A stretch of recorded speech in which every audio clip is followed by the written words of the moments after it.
Hey guys, what's going on? This is John Lee Hillary from JT's Vending. Thank you guys for rocking with us tonight on our YouTube channel. Today is March 6th, Thursday, so you guys know what's going on. Tomorrow's Friday. Get paid. Make sure you put up 25, 50 bucks out of your paycheck.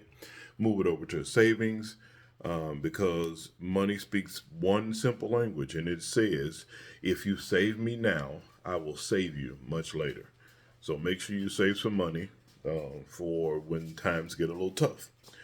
So today, our daily devotional is entitled, Did He Really Just Say That? Teacher, I brought you my son, who was a mute, who has a mute spirit. So I spoke to your disciples, and they should cast it out, but they could not. He answered him and said, O faithless generation, how long shall I be with you? How long shall I bear with you? Bring him to me. Mark chapter 9, verse 17. That sounded like Jesus was getting exasperated with people. But let's get into it. So it's hard to imagine that oh, that Jesus was getting exhausted with people who needed his help. But in this passage, Jesus is clearly annoyed with everyone now. The father of the mute boy, his disciples, and the whole Jewish society. And it is not the only time Jesus has become impatient with people's lack of faith. Consider this statement.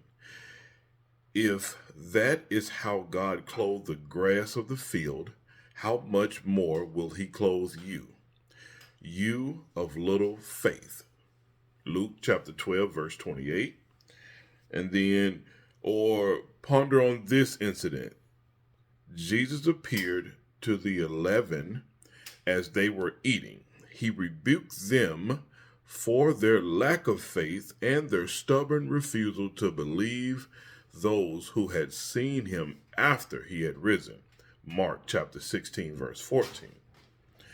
Jesus can only be known by faith.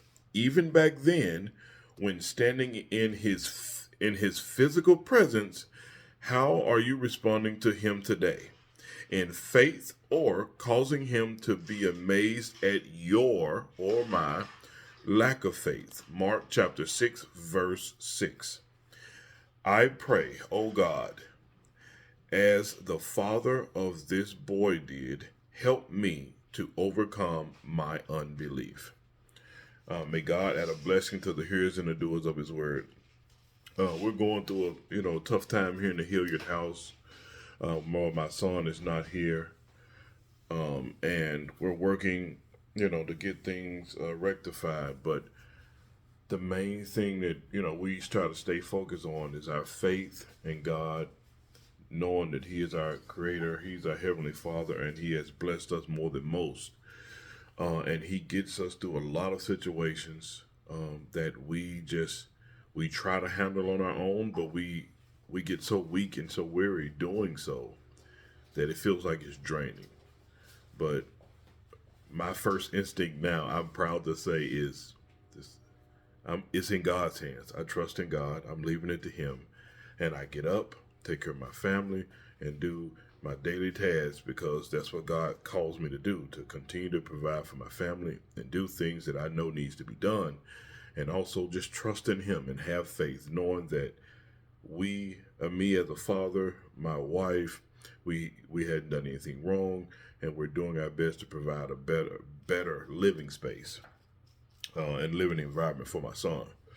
So we'll talk more after after everything after court gets situated. They push it till Monday, so I'll let you guys know what's going on. But right now, again, it's in God's hands. Please keep us in your prayers tonight. We need them.